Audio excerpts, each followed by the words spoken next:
باسم الآب والابن والروح القدس إله الواحد أمين. أحبائي في سفر يونان كلمنا الكتاب في الإصحاح 4 عن رد من الله ليونان، والرد دوت اتكرر مرتين. كان ربنا بيقول إيه ليونان في المرتين دول؟ المرتين دول اتقالوا في الآية 4 وفي الآية 9. الرد اللي قاله ربنا ليونان قال له هل بالصواب غضبت؟ الكلمة اتقالت كده، هل اغتصت بالصواب؟ ده المعنى اللي ربنا قاله. بس انت عارفين باللغة الفصحى كده لما بنيجي نتكلم على حاجة يمكن احيانا ما وصلش المعنى. لما اجي اقول لواحد هل اغتصت بالصواب هيقول لي انت بتقصد ايه؟ ده عايز تقول ايه يعني؟ خلينا نقولها كده بالعامية بالطريقة البسيطة، ان ربنا بيقول هو انت زعلت؟ هو انت ليك حق تزعل؟ بالظبط كده، هو انت ليك حق تزعل؟ فربنا بيقول ليونان لما زعل بقى مع ربنا قال له هو انت بجد ليك حق تزعل؟ يعني ايه ده؟ في ايه؟ ربنا مستغرب جدا من اللي عمله يونان. المرة اللي في الآية 4 كان يونان زعل جدا من ربنا لأن كان يونان متلخبط في ربنا، فهو كان شايف ربنا ان ربنا حنين وطيب، والطيب والحنين دوت عمره ما بيعمل حاجة وحشة. فربنا رايح يقول له وهو ببلده، رايح يقول له روح لنينوى وقول لهم ان انا ههلك المدينة بعد 40 يوم. يا رب انت مش هتعمل كده، خلاص، ما انا عارفك انت مش هتعمل كده. ربنا يرد عليه. الحوار ده ما اتقالش في سفر يونان الاصحاح الاولاني مثلا، لكن في الإصحاح 4 كان كلام يونان بالطريقة دي. مش أنا قلت لك وأنا في أرضي إن أنت مش هتعمل كده؟ يعني ما معناها إن ربنا بيقول، متأسف، إن يونان بيقول لربنا إن أنا عارفك أنت طيب، وطالما أنت طيب يبقى أنت مش هتعمل حاجة وحشة. إزاي طيب؟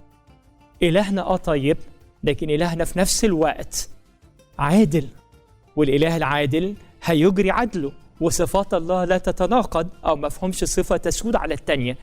لكن يونان كان فاكر بس ان ربنا طيب، وبالتالي لما قعد يستنى بقى ويشوف ربنا فعلا هيعمل عدله زي ما قال لي يونان، لا روح ننزلهم وانا فعلا هالج المدينه. قعد بقى مستني يشوف ربنا يعمل ايه. لا، ربنا ما عملش حاجه. فيونان عمل ايه؟ اتغاظ من ربنا، غضب جدا. ده بصوا الكتاب يقول ايه في غضبه من ربنا لما ربنا قال له هل اغتصت بالصواب؟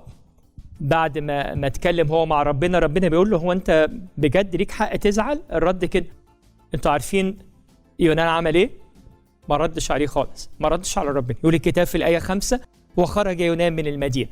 بس انا بتصور كده ان يونان راح بصص ربنا كده بغيظ، راح ماشي. انت عارفين لما الواحد يبقى متغاظ من حد على الاخر فيبقى مش عايز يتكلم معاه، بالظبط ده اللي عمله يونان مع ربنا، ان هو كان متغاظ جدا لدرجة انه مش عايز يتكلم ربنا. يونان كان فاهم ربنا غلط. في المرة الثانية اللي ربنا قال نفس الكلمة هل اغتصت بالصواب، قالها له لما اليقطينة، الشجرة الصغيرة النبتة دي اللي طلعت في يوم وبعد كده يبست في اليوم الثاني. وإن يونان هنا بقى متغاظ من أعمال الله في الخليقة، إن يا رب حرام، دي لسه طالعة امبارح، ليه تعمل لها كده؟ فيونان مش قادر يتصور إن الله ليه حكمة في أعماله، وإن الله هو له إن يتصرف كما يشاء. هو الإله، هو القادر على كل شيء، وهو الفاعل في كل شيء، وهو الآمر بالخليقة إنها تكون. فلما ربنا يقول إن الشجرة دي تكون، لما ربنا يقول الشجرة دي تيبس. لكن للأسف يونان ما كانش قادر يفهم إن الله ما أبعد أحكامه عن الفحص، فاتغاظ مرة تانية. فيونان اتلخبط في ربنا مرتين. المرة الأولى إن يونان افتكر إن ربنا طيب وبس، معرفش إن كل كمالات الله أو كل صفات الله متناغمة مع بعض ومكملة لبعض، وإن الرحمة والعدل يتلاقيان ويتصالحان، وإن الوقت اللي يستحق رحمة هيكون رحمة، والوقت اللي يستحق عدل هيكون عدل. والمرة التانية لما اتلخبط يونان في أعمال الله. في شخصية تانية برضو غضبت من ربنا. عارفين مين الشخصية التانية اللي غضبت من ربنا دي؟ داود. مع ان داود كانت علاقته بربنا حلوة جدا، لكن في صموئيل الثاني يكلمنا ان صموئيل الثاني الإصحاح 6، يا ريت لما تقدروا تفتحوا الإصحاح وتقروه عشان مش عايز اخد وقتكم بس في قراية الآيات. لكن الملخص ان داود خد معاه 30,000 واحد ورايح باحتفال كبير قوي يجيب تابوت العهد من بيت أبي نداب. أبي نداب كان عنده ولدين، واحد اسمه عزة وواحد اسمه أخيه، وإنه رايح يجيب تابوت العهد. ماشي وفرحان ومبسوط، وعزة لقى إن العربية دي اللي بيجرها ثورين، إن الثور ابتدى يهيج كده ويتحرك، فخاف على تابوت العهد فراح ماسك تابوت العهد. بتعمل إيه يا عزة؟ ده اللي يلمس تابوت العهد ومحدش حتى يلمسه، ده يلمسوه هو مغطى، ومن خلال الدايرتين الموجودين في حرف التابوت يحطوا فيه عصاية ويشيلوه على أكتافهم. ومين اللي يعمل كده؟ اللاويين بس. طب أنت يا عزة، أنت لا من سبط لاوي وأنت رحت حطيت إيدك على التابوت نفسه، أنت لم تقدس الله، فربنا أمات عزة في اللحظة دي. عارفين داود عمل إيه؟ داود غضب جدا من اللي حصل، وسمى المكان نفسه اقتحام عزة، فارس عزة، سماه كده فارس عزة بالعبري، اللي بالعربي معناها اقتحام عزة. عارفين كده لما واحدة مثلا لسه متجوزة ملهاش سنة ونص سنتين وعندها لسه بيبي عنده شهور، ولا قدر الله يحصل حادثة وتموت فيها، بنقول ايه؟ دي يا عيني اتخطفت خطف. مين اللي خطفها؟ ما أنا كإنسان مؤمن مش هقول اللي خطفها عزرائيل، يعني أنا كإنسان مؤمن هقول مين اللي خطفها؟ ربنا اللي خطف. فلما ربنا هيخطف واحد، يبقى أنا بنفس الروح اللي عملها داود، إن زي ما هو شاف إن ربنا اقتحم عزة فموته، أنا بشوف برضو إن فلانة دي اللي في حادثة ماتت، إن ربنا اقتحمها خطفها وماتت. ده ربنا؟ ده مش ربنا.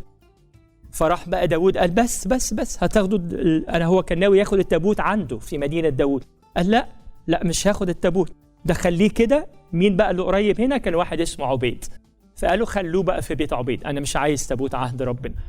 يقول الكتاب كده غضب من الله وخاف من الله، غضب وخاف.